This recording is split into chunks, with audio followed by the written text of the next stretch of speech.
오늘 성금요일입니다. 예수께서 가신 그 길, 십자가의 길입니다.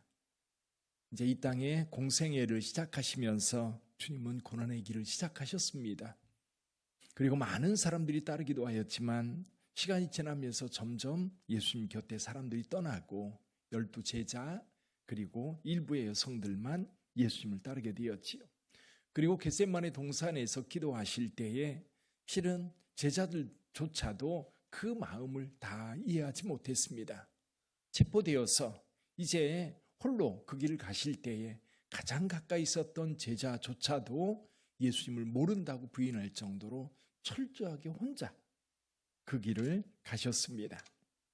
그런데 그 십자가의 죽으심은 정말 아이러니하게도 세상 사람들이 볼 때는 저주받은 자요, 그리고 그 고난의 길을 걸어가는 그 끝에서 하나님의 큰 일을 성취시켜 주셨어요. 오늘 본문의 말씀을 통해서 예수께서 십자가에서 이루신 몇 가지 일을 우리가 함께 나누면서 은혜 받기를 원합니다. 첫째는 예수님께서 유대인의 왕으로 등극하셨다는 겁니다. 왕이 되셨다는 거지요. 여기 사람들은 예수님을 조롱하려고 유대인의 왕 이렇게 이름을 죄패를 써서 십자가에 붙였습니다. 예수님은 죄인으로 죽는 것처럼 보였지만 결국 하나님은 유대인의 왕, 더 나아가서 만왕의 왕으로 세우는 결정적인 자리가 바로 이 십자가의 자리입니다. 백성들을 향한 그 책임감이 없다면 왕이 될 수 없습니다. 그래서 예수님은 온 인류, 세상의 모든 사람들의 죄를 담당하시는 그 죄에 대한 책임감, 그래서 자기 생명을 십자가에 내어주는 왕이셨던 겁니다. 그래서 예수님은 십자가에서 왕으로 죽으셨던 거지요. 하나님께서는 인간은 그를 죄인으로 십자가에 못 박았지만 하나님은 그 자리를 유대인의 왕뿐만 아니라 만왕의 왕으로 그를 세우시는 자리였다. 그래서 저와 여러분들이 예수를 믿는다는 얘기는 뭐냐면 그분이 우리의 왕이 되신다는 뜻이에요. 왕이라는 어떤 의미가 있을까요? 왕은 우리의 통치자입니다. 왕은 우리의 보호자입니다. 왕은 우리의 삶을 책임지는 분이에요. 최종적으로. 사실 저와 여러분들이 대한민국이라고 하는 나라에 삽니다. 지금은 이제 대통령이 부재한 상황이지만 그렇다고 해서 이 땅에 통치자가 없는 게 아니지요. 이제 세상이라고 하는 곳이 이제 다 시스템으로 맞추어서 돌아가고 있는데 예전에 보면 왕이 어떤 통치를 하느냐에 따라서 백성들의 운명이 많이 달라졌었어요. 이제 우리를 위해서 십자가에서 죽으신 그 은혜로 저와 여러분들이 살고 있고 그리고 그 은혜로 저와 여러분들은 평안을 누리고 있는 겁니다. 왕이 되신 예수 그리스도. 또 한 가지는 여기 지금 조롱하는 사람들이 계속해서 조롱하는 내용이 있습니다. 그게 뭐냐면 이런 거예요. 31절, 32절 같이 읽어보죠. 31절과 32절 같이 읽어봅니다. 그와 같이 대제사장들도 서기관들과 함께 희롱하여 하며 서로 말하되 그가 남은 구원하였으되 자기는 구원할 수 없도다. 이스라엘 왕 그리스도가 지금 십자가에서 내려와 우리가 보고 믿게 할지어다 하며 함께 십자가에 못 박힌 자들도 예수를 욕하더라. 지금 예수를 욕하고 있습니다. 모욕하고 있습니다. 저주하고 있습니다. 그런데 이렇게 저주하는 내용 가운데 핵심이 하나 있어요. 그게 뭐냐면 29절 말씀입니다. 같이 읽어보지요. 지나가는 자들은 자기 머리를 흔들며 예수를 모욕하여 이르되 아하 성전을 헐고 사흘에 짓는다는 자여. 성전을 헐고 사흘에 짓는다는 자여. 이게 무슨 얘기입니까? 예수님께서 예루살렘 성전이 강도의 구렬이라고 이야기를 했어요. 거기에 돈 바꾸는 사람들, 비둘기 파는 사람들, 완전히 성전이 거룩한 곳이 아니라 시장 바닥이 되었던 겁니다. 그거를 다 뒤집어 엎고 다 내쫓으시면서 하셨던 말씀이 오늘 이 말씀이거든요. 아하, 성전을 헐고 사흘에 짓는 자는 자요. 성전을 헐라 내가 사흘 만에 다시 일으키리라. 사실 예수님께서 하신 이 말씀은 예수님의 육체를 가리켜서 하신 말씀이었다. 십자가에서 죽으시면 사흘 만에 다시 살아나겠다라고 말씀하셨던 겁니다. 자, 성전의 기본적인 기능이 뭡니까?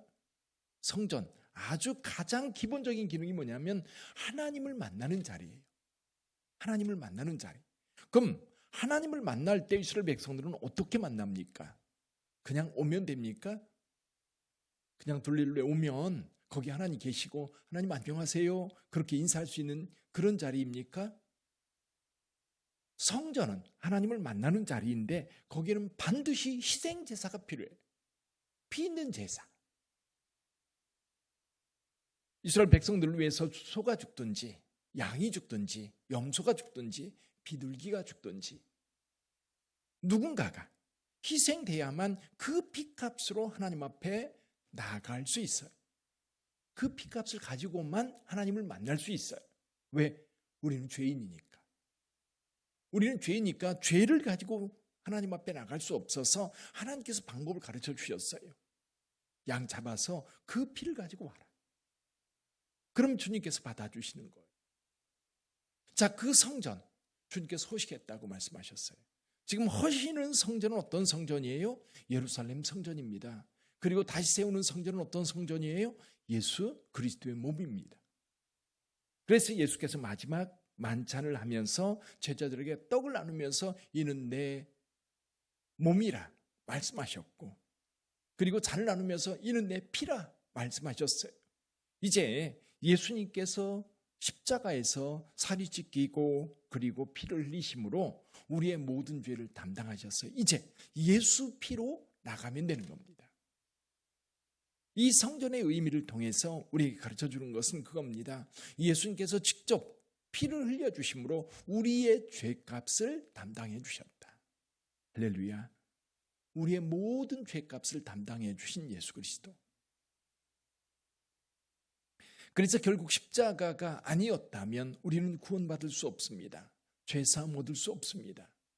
그래서 이제 세계 종교에 대한 이야기를 할 때 이제 여러 종교들이 범신론이 있고 이신론이 있다고 그래요. 범신론이 있고 이신론이 있는데 이신론은 어떤 거냐면 신이 너무 거룩해요.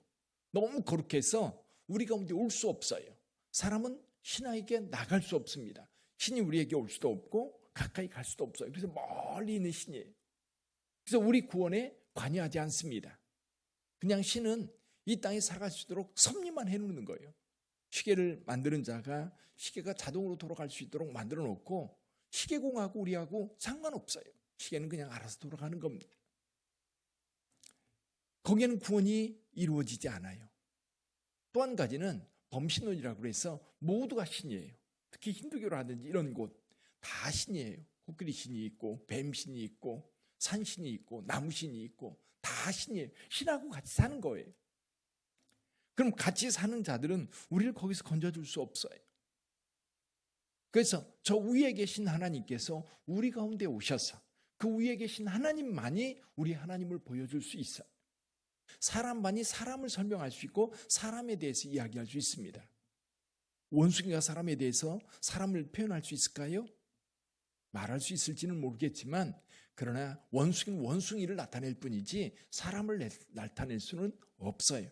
그래서 하나님께서 우리 가운데 오셔서 하나님의 본질을 우리에게 가르쳐 주셨고 보여주셨고 그 하나님께서 우리의 죄를 친히 담당하시겠다고 말씀하셔서 오늘 여기 십자가에서 우리의 모든 죄를 담당하셨던 겁니다. 근데 마가복음에서 특별히 우리에게 한 가지 더 말씀하시는 것이 있어요. 그게 뭐냐면 예수는 십자가에서 철저하게 혼자 아버지의 외면 가운데 십자가에서 죽으셨다는 겁니다. 우리 한번 볼까요? 34절을 한번 읽어보지요. 제9시에 예수께서 크게 소리 지르시되 엘리 엘리 라마 사박다니 하시니 이를 번역하면 나의 하나님 어찌하여 나를 버리셨나이까 하는 뜻이라. 철저하게 혼자예요. 예수님은 겟세마네 동산에서 하나님 앞에 기도했었습니다. 하나님, 이 잔을 내게서 지나가게 하옵소서. 그러나 나의 원대로 마옵시고 아버지의 원대로 되기를 원하나이다.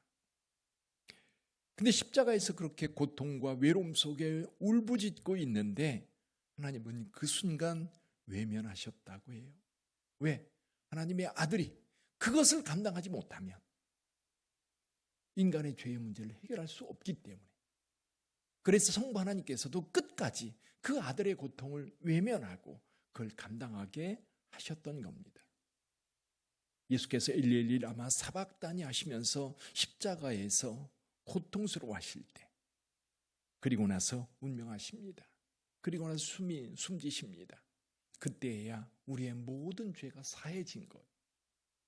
그래서 그 결과가 뭐예요? 38절의 말씀이에요. 38절 다시 읽어보지요. 이에 성소 휘장이 위로부터 아래까지 찢어져 둘이 되니라. 이게 신학적으로 굉장히 큰 의미가 있는 겁니다. 아까 성전 말씀드렸지요. 성전에 일반 백성들은 들어갈 수 없습니다. 다만 제사장이 양의 피를 가지고 백성들을 대신해서 하나님 앞에 나갈 수 있었어요. 근데 이제 양의 피, 어린 양의 피, 그 피가 바로 예수 그리스도였고요. 그 예수 그리스도의 피로 우리는 이제 우리 하나님 앞에 그 은혜의 보좌 앞에 담대히 나갈 수 있게 된 겁니다. 그 휘장이 다 갈라져서 우리는 이제 걸림이 없는 거예요. 우리 하나님 앞에 직구할 수 있게 되었고 직접 나가서 하나님 앞에 은혜를 구할 수 있게 된 거지요. 그걸 누가 만들었어요? 예수님의 십자가를 통해서 이루어졌다라는 겁니다. 이제는 저와 여러분들 앞에 하나님 앞에 나갈 때 걸림돌이 없어요. 예수의 이름만 있으면 돼요. 예수의 이름만 있으면 됩니다. 예수님의 이름으로 나가면 우리 하나님은 언제나 환영이에요. 언제나 환영이에요. 그래서 예수의 이 십자가 사건에 대해서 이사야 선지자는 미리 예언을 했었어요. 이사야서 53장입니다. 우리 함께 한번 볼까요? 이사야서 53장 4절부터 봅니다. 우리 한번 같이 읽어봅니다. PPT에 있습니다. 그는 실로 우리의 질고를 지고 우리의 슬픔을 당하였거늘 우리는 생각하기를 그는 징벌을 받아 하나님께 맞으며 고난을 당한다 하였노라. 5절 그가 찔림은 우리의 허물 때문이요 그가 상함은 우리의 죄악 때문이라. 그가 징계를 받음으로 우리는 평화를 누리고 그가 채찍에 맞음으로 우리는 나음을 받았도다. 6절입니다. 우리는 다 양 같아서 그릇 행하여 각기 제 길로 갔거늘 여호와께서는 우리 모두의 죄악을 그에게 담당시키셨도다. 아멘. 우리는 생각하기를 그가 징벌을 받아 하나님께 맞으며 고난을 당한다 그렇게 생각했는데 그가 찔림은 우리의 허물 때문이요 그가 상함은 우리의 죄악 때문이라. 그가 징계를 받음으로 우리는 평화를 누리고 그가 채찍에 맞음으로 우리는 나음을 받았도다. 예수님의 십자가는 결국 우리의 구원을 이루신 겁니다. 믿는 자마다 영생을 얻게 되었고 그 하나님과 함께하게 되었어요. 이게 은혜예요. 오늘 인류를 향한 가장 큰 은혜입니다. 사랑하는 성도 여러분, 그 은혜 속에 나도 있어요. 그 은혜 속에 우리 빛된 교회도 있어요. 그 은혜 가운데 저와 여러분들이 그 은혜를 누리며 살 수 있다고 하는 것은 정말 그걸 어떻게 표현할 수 없는 그런 은혜지요. 나 같은 죄인을 정말 세상에서 부족하고 연약하고 드러나지 않고 볼품없고 그냥 살다가 사라져 버릴 그런 정말 벌레 같은 인생임에도 불구하고 우리를 구원해 주신 우리 구주 예수 그리스도의 십자가 사건, 우리가 늘 가슴에 간직하고 살아야 될 은혜인 겁니다. 사랑하는 성도 여러분, 오늘 우리가 하나님 앞에 조용히 하나님 앞에 묵상해 보십시다. 십자가를 생각하면서 십자가에 달리신 예수 그리스도, 그 자리는 내가 있어야 될 자리예요. 내가 있어야 될 자리. 그 자리에 예수께서 피 흘리고 계시고 엘리엘리 라마 사박다니 하시며 그 고통 가운데 외치고 있는 예수 그리스도, 내가 실은 거기에서 그렇게 고통스럽게 외치면서 죽어가야 마땅한데 나를 대신해서 대속의 죽음, 나를 대신해서 예수께서 죽으신 그 은혜, 이 시간 우리가 소리내지 않아도 됩니다. 조용히 오늘 말씀을 묵상하면서 함께 하나님 앞에 기도합니다. 하나님 은혜 주심 감사합니다. 이제 그 은혜를 따라 그 감사함으로 살게 도와주옵소서. 이제 나의 삶을 통해서 이제 하나님의 영광이 드러나기를 원합니다. 하나님의 은혜가 세상 가운데 드러나기를 원합니다. 세상이 나를 보고 저들도 예수 믿고 하나님 앞에 구원받은 하나님의 거룩한 백성 되기 원합니다. 오늘 십자가 달리신 예수 그리스도를 머릿속에 그리며 조용히 함께 기도하겠습니다.